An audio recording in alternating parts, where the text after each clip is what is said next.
नमस्कार दोस्तों, मैं आप सभी का चिर परिचित दोस्त उपस्थित हूँ आप सभी के लिए एक बेहद ही महत्वपूर्ण जानकारी को लेकर के। जी हाँ, अगर आपको भी है साइनस तो आज से ही शुरू कर दें ये कार्य, आपको साइनस के प्रॉब्लम से छुटकारा मिल जाएगा।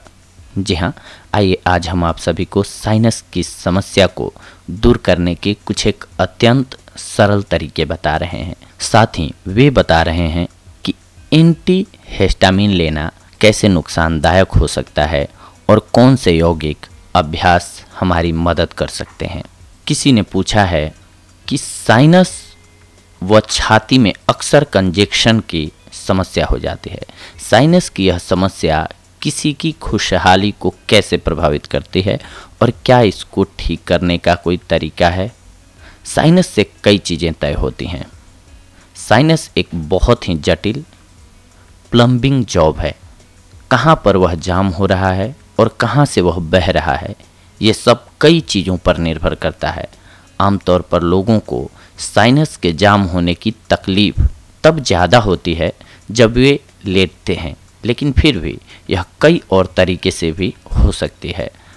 आपका साइनस का रास्ता कितना साफ है और आपके शरीर एवं खासकर सिर के इलाके में तरल पदार्थ कितनी संतुलित अवस्था में हैं, इससे कई चीज़ें तय होती हैं, जैसे आपके मस्तिष्क के काम करने का तरीका, आपकी खुशहाली, आपके भीतर संतुलन, आपकी बुद्धि और पांचों ज्ञानेंद्रियों का पैनापन। साइनस की समस्या में कपालभाति और जल नेति मदद कर सकते हैं।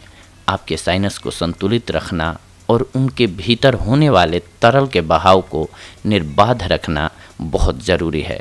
अब सवाल है कि इस स्थिति तक कैसे पहुंच सकते हैं। अगर आप काफ़ी समय से कपालभाति कर रहे हैं तो यह आपके भीतर इस संतुलन को स्थापित कर देती है। अगर आप इस दिशा में कुछ शुरुआती चीज़ चाहते हैं तो आप बलगम को कम करने के लिए जल नेति कर सकते हैं, लेकिन यह अभ्यास पूरी कुशलता एवं सही तरीके से सिखाया जाना चाहिए, क्योंकि अधूरी जानकारी जो होती है वो ऑलवेज फायदे की जगह लॉस देने वाली होती है। आपको कोई भी हठ योगी टीचर्स ज़रूरत पड़ने पर सिखा सकते हैं। आप अपने पास के केंद्र में जा कर के सीख सकते हैं। हर तरल पदार्थ को सुखा देना ठीक नहीं होता है।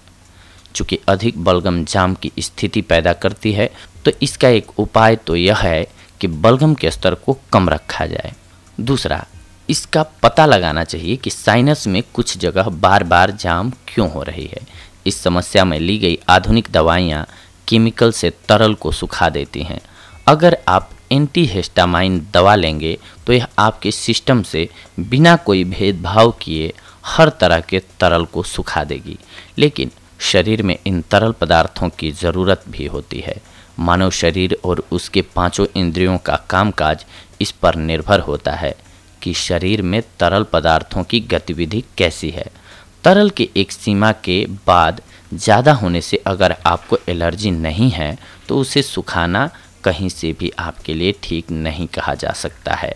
ये ध्यान रखें कि साइनस एलर्जी से भी हो सकता है। साइनस का जाम होना एलर्जी के चलते भी हो सकता है। अगर आपके घर में धूल या किसी तरह की कोई एलर्जी वाली चीज़ है तो भी आपका साइनस जाम हो सकता है। इसीलिए सबसे पहले अपने घर को धूल रहित बनाइए और दूसरा तरीका है कि आप अपने भीतर इस एलर्जी से लड़ने के लिए ज़रूरी प्रतिरोधक पैदा कीजिए। शरीर को प्रतिरोधी बनाने का एक तरीका है कि भोजन के बाद 1 चम्मच दही और 1 चम्मच शहद एक साथ लीजिए और उसके 1.5 से 2 घंटे तक पानी मत पीजिए।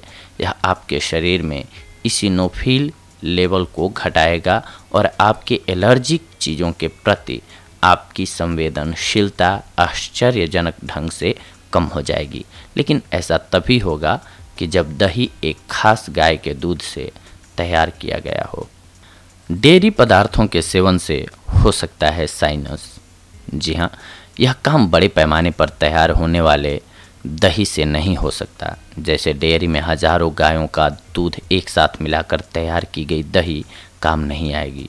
दुनिया भर में आज लोग जो दूध पी रहे हैं वो फैक्ट्री फार्म्स में तैयार हो रहा है, लेकिन उस स्थिति में दूध के सेवन के जो फायदे हैं वे कहीं खो रहे हैं। दरअसल जो एनिमल प्रोडक्ट्स कई जानवरों के इकट्ठा की गई चीज़ों को मिलाकर तैयार किए जा रहे हैं, उसके सेवन से फायदे कम और नुकसान ज़्यादा होते हैं। अगर आप पशुओं से प्राप्त किसी चीज़ का सेवन कर रहे हैं तो बेहतर होगा कि वह पदार्थ एक ही पशु से लिया जाए। अगर आप बड़े पैमाने पर तैयार डेयरी पदार्थों का सेवन बंद कर दें तो 1 से 2 हफ्ते में आपके बलगम की समस्या दूर हो सकती है। शहद और सूर्य नमस्कार है फायदेमंद साइनस में। बलगम को दूर करने के लिए एक आसान सा काम तो आप तुरंत कर सकते हैं। सुबह उठने के बाद आप थोड़े से गर्म पानी में शहद मिला लें। इसके लिए आप डेयरी पदार्थों को छोड़कर गर्म पानी के साथ शहद लें और एक खास अवधि तक कपालभाति, अगर आप शक्ति चालन क्रिया में दक्षित हो चुके हैं तो सूर्य नमस्कार या सूर्य क्रिया करें। अगर आपने अपने इन अभ्यासों के जरिए अपने सिस्टम में पर्याप्त मात्रा में उष्ण एवं समत प्राण पैदा कर लेते हैं तो आपकी अधिक बलगम वाली समस्या खत्म हो जाएगी। लेकिन दवाओं के जरिए बलगम को सुखाना कहीं से भी ठीक नहीं होता है। तो ये थी आज की हमारी जानकारी आप सभी के लिए कि बलगम को कैसे कंट्रोल किया जाए, यानी कि साइनस को कैसे कंट्रोल किया जाए। आप जितने नेचुरल तरीके से अपने बलगम को कंट्रोल करेंगे, साइनस को कंट्रोल करेंगे, उतना बेहतर होता है। उसकी बजाय अगर आप दवाओं का सेवन करते हैं, हाँ रेयर कंडीशंस हो गई हों, यानी कि मुश्किलात में आप फंस गए हों, साइनस का लेवल बढ़ गया है, तब तो आप इसका इस्तेमाल करें। तब तो ज़रूरी हो जाता है कि आप दवाएं लें, सुखाएं उसको थोड़ा। लेकिन अगर आपका नॉर्मल कंडीशन में है तो आपको अपने हेल्थ का ख्याल रखते हुए जो हमने आपको बताया तरीका, यानी कि योग के द्वारा और खान पान के द्वारा अपने शरीर को ठीक करना चाहिए, साइनस को कंट्रोल करना चाहिए। आज की ये थी हमारी जानकारी आप सभी के लिए। अगले एपिसोड में हम आप सभी के साथ जुड़ेंगे एक और बेहद ही महत्वपूर्ण जानकारी को लेकर के। तब तक के लिए धन्यवाद। नमस्कार दोस्तों।